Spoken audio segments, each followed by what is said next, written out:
Hello friends, I'm back. Day 4 of my new moon to new moon challenge to make a video a day. Help myself find some consistency and some dedication here on my channel. So if it's the first time coming to one of my videos, welcome. My name's Holly. And yes, I do videos where I show my face too, but not when it's late at night. This is just what's working out, is making these videos from on top of my bed before I crawl in and do my reading before I go to sleep.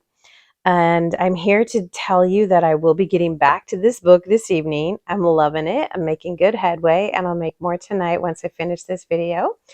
And to let you know, a tiny little book haul. This book popped into my universe today.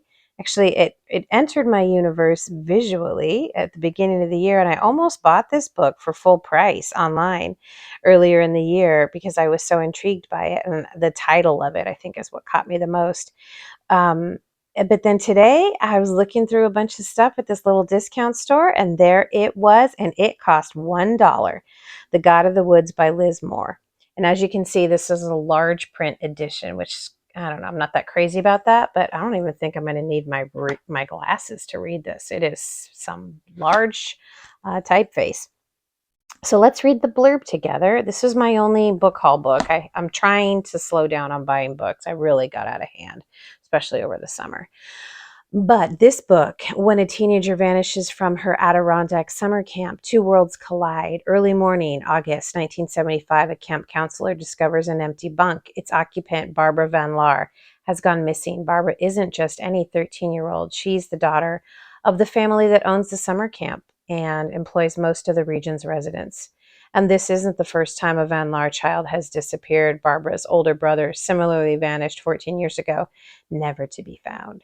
As a panicked search begins, a thrilling drama unfolds, chasing down the layered mysteries of the Van Laar family and the blue-collar community living and working in its shadow. Moore's multi-threaded story invites readers into a rich and gripping dynasty of secrets. Liz Moore's most ambitious and wide-reaching novel yet, The God of the Woods, is a story of inheritance and second chances, the tensions between a family and a community, and a history that will not let any of them go. So a little creepier than what I normally read, but I did read another creepy book earlier in the year called Mexican Gothic by Sylvia Moreno, I believe. And that one didn't really speak to me. So we'll see if this creepy one does it for me.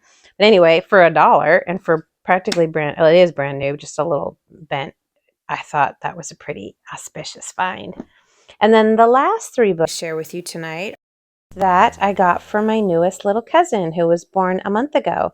My cousin had her first baby, and her little daughter is going to get these from me.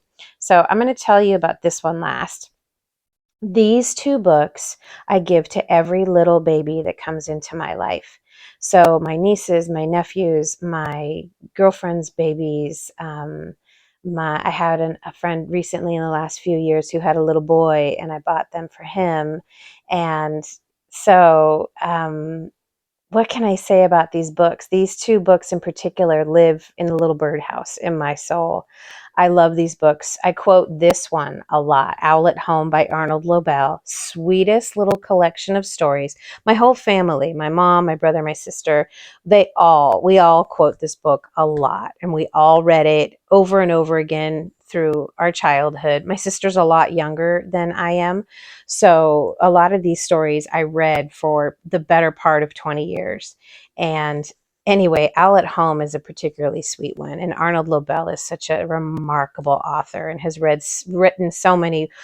wrote so many wonderful books in his lifetime, including the Frog and Toad books, which I love too, but they're not as special and dear to me as Owl is.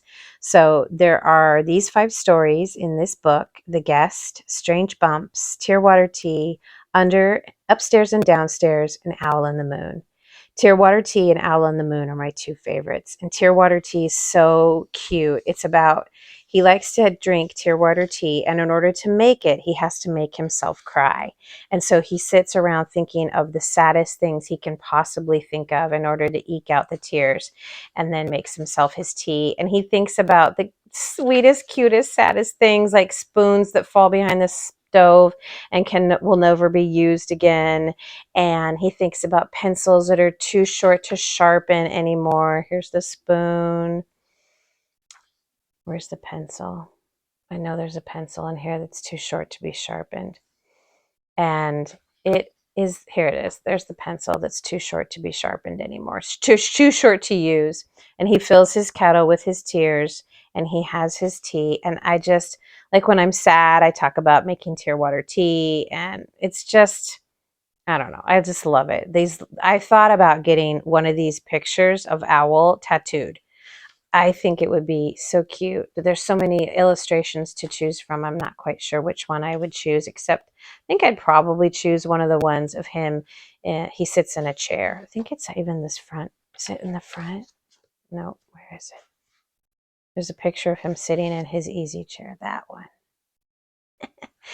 But my favorite story in the whole book is the story of Owl and the Moon, and he gets frustrated with the moon for following him home. It's on a new moon night, and he thinks the moon's like escorting him home, and he's like, really, moon, I'll be fine, you don't need to follow me.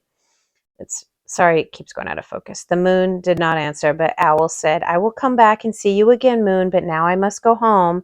Owl walked down the path. He looked up at the sky. The moon was still there. It was following him. No, no, moon, it is kind of you to light my way, but you must stay up over the sea where you look so fine.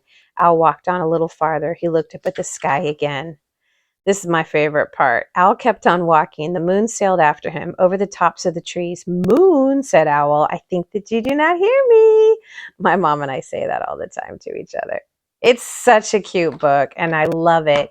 And I love giving it to little kids, and I've never given it to a little child who doesn't end up loving it too.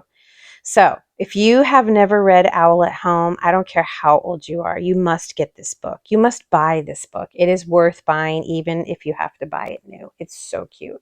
So that's going to my little cousin. My second favorite book of all time is Morris's Disappearing Bag by Rosemary Wells. Sweet little Christmas story. And the funny story behind this book and me is that when I was in about first or second grade, I checked this out of the library of my grammar school, and we proceeded to lose the book. And so my mom had to pay for it.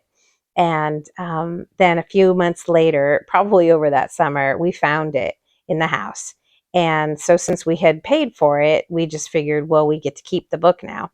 And my copy did not have a jacket. It was a hardback, and it was white. But story, of course, remains the same. And we read this book so much, and it's another book that we quote from quite a bit, not as much as Owl, but it's a real classic in my family, and I've given it to every little kid possible. And I really am so invested in helping little children to build their libraries. And so these are the books that I'm sending to my little cousin who was born a month ago. And the story is so cute. It's Morris it seems like there's no present for him. If I remember correctly, I haven't read this book for a couple of years.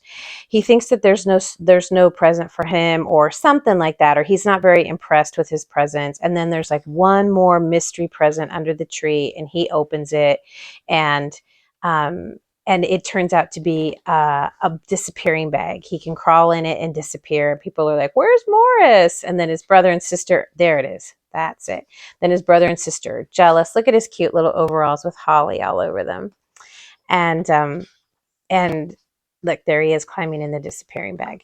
It is the cutest story. It is so charming. And I know Rosemary Wells wrote a lot of other books, and that these same characters under different names ended up in other stories.